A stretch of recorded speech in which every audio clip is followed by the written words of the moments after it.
मुर्गी माँ और बिल्ली। मुर्गी के सारे बच्चे एक तूफान में मर जाते हैं। बस उसका एक ही बच्चा बच गया था। पर मुर्गी रोते हुए हार न मानकर अपने एक बच्चे का पालन पोषण करती रहती है। एक बार एक भूखी बिल्ली वहां से गुजरती रहती है।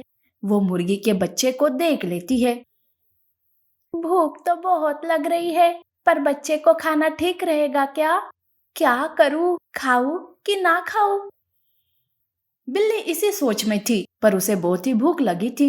इसीलिए वो आसपास देखती है कि कोई है तो नहीं, और मौका पाकर बच्चे को उठाकर वहां से भाग जाती है। थोड़ी दूरी पर जाकर उस मुर्गी के बच्चे को खाकर अपनी भूख मिटा देती है। उधर मुर्गी अपने बच्चे को न पाकर दुखी होकर रोने लगती है। मेरे जीने का एक ही सहारा था, अब वो भी नहीं रहा। अब मैं कैसे जीऊं, किसके लिए जीऊं? मुर्गी की रोने की आवाज सुनकर हिरन खरगोश वहां आते हैं और उसे समझाने लगते हैं। तब मुर्गी कहती है, मेरे बच्चे तूफान में मर गए थे, पर तब मैंने हार नहीं मानी। एक बच्चे को देखकर मैंने अपना सारा दुख निगल लिया। पर देखो, अब तो मेरा एक सहारा था, वो भी चला गया। अरे मुर्गी, ये तो बहुत बुरा हुआ तुम्हारे साथ। पर ऐसे रोते नहीं है। हिम्मत मत हारो मुर्गी, संभालो खुद को। मुर्गी की रोने की आवाज से धीरे धीरे सारे जानवर मुर्गी को समझाने आते रहते हैं। बिल्ली इस बात से अनजान थी। वो अपने ही मजे में जा रही थी कि वो मुर्गी की रोने की आवाज सुनती है। वो हिरन के पास जाकर कहती है, अरे हिरन, क्या हुआ मुर्गी को? ये इतना क्यों रो रही है? अरे बिल्ली, इस मुर्गी के साथ बहुत ही बुरा हुआ है। कुछ दिनों पहले इसके सारे बच्चे तूफान में मर गए। उसका एक बच्चा बचा था, पर आज उसने उसी को भी खो दिया। अब बेचारी रोएगी नहीं तो क्या करेगी? ये सुनते ही बिल्ली मुर्गी के पास न जाते हुए पीछे हट जाती है। ये सुनकर बिल्ली को बहुत ही बुरा लगता है और वो सोचती है, ये क्या कर दिया मैंने एक माँ से उसके बच्चे को छीन लिया। अनजाने में मेरे हाथ से बहुत बड़ा गुनाह हो गया। गुनाह क्या, पाप हो गया। अब मैं मुर्गी को कैसे सच्चाई बताऊं?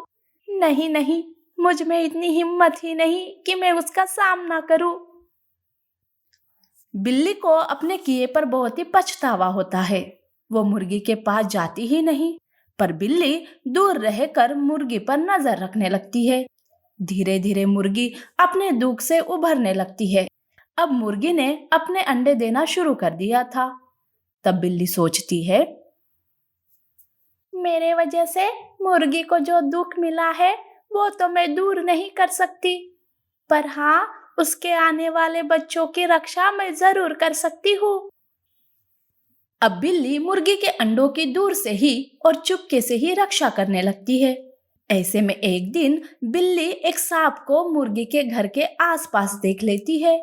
उसे सांप के इरादे कुछ ठीक नहीं लगते। तब वो सोचती है, अरे ये सांप मुर्गी के अंडे खाना चाहता है। अभी तो मुर्गी घर में है, इसीलिए सांप कुछ नहीं कर सकता। पर मुझे इस सांप पर हमेशा नजर रखनी होगी। मुर्गी के अंडों को इस बार मैं कुछ नहीं होने दूंगी। बिल्ली पहले से ही कुछ मिट्टी के मुर्गी के अंडे बनाती है और उन अंडों में कांटे भरकर रखती है, ताकि समय पर उसका इस्तेमाल कर सके। दूसरे दिन ही मुर्गी खाने की तलाश में जाती है। घर में अंडे अकेले रहते हैं और सांप मुर्गी घर में न होने का फायदा उठाने के लिए तैयार ही था। पर बिल्ली तो होशियार थी। उसने सांप के लिए कुछ और ही सोचा था। आओ आओ सांप, तुम्हारे लिए तो स्पेशल अंडे रखे हैं। बिल्ली तुरंत मुर्गी के असली अंडों की जगह पर कांटों भरे मिट्टी के अंडे रखती है, जिसे खाकर सांप को कांटे चुभ जाते हैं। कांटे चुभने की वजह से वो तड़पने लगता है। तभी वहां मुर्गी आती है। सांप को तड़पते देख उसे तो कुछ समझ में नहीं आता, पर जब वो अपने अंडे घर में नहीं देखती तो वो रोने लगती है। मेरे नसीब में बच्चों का सुख ही नहीं है। अब तो मेरे सामने मरने के अलावा कोई रास्ता ही नहीं है। तब बिल्ली मुर्गी के असली अंडों के साथ वहां आती है और उसे सारी सच्चाई बताती है। माफी मांगते हुए बिल्ली कहती है, मुझे माफ कर दो मुर्गी, तुम्हारे दुख का कारण मैं हूँ और इस बात का मुझे बहुत अफसोस है, पर तुम्हारे अंडे सही सलामत है। ऐसे दुखी होकर मरने की बात मत करो। बिल्ली अपना सारा गुनाह मुर्गी के सामने कबूल करती है। मुर्गी भी बिल्ली को बड़े दिल से माफ कर देती है और अब वो दोनों एक दूसरे के अच्छे दोस्त बनकर खुशी से रहने लगते हैं। अगर हमारे हाथ से कोई गलती होती है तो हमें उसे सुधार लेनी चाहिए।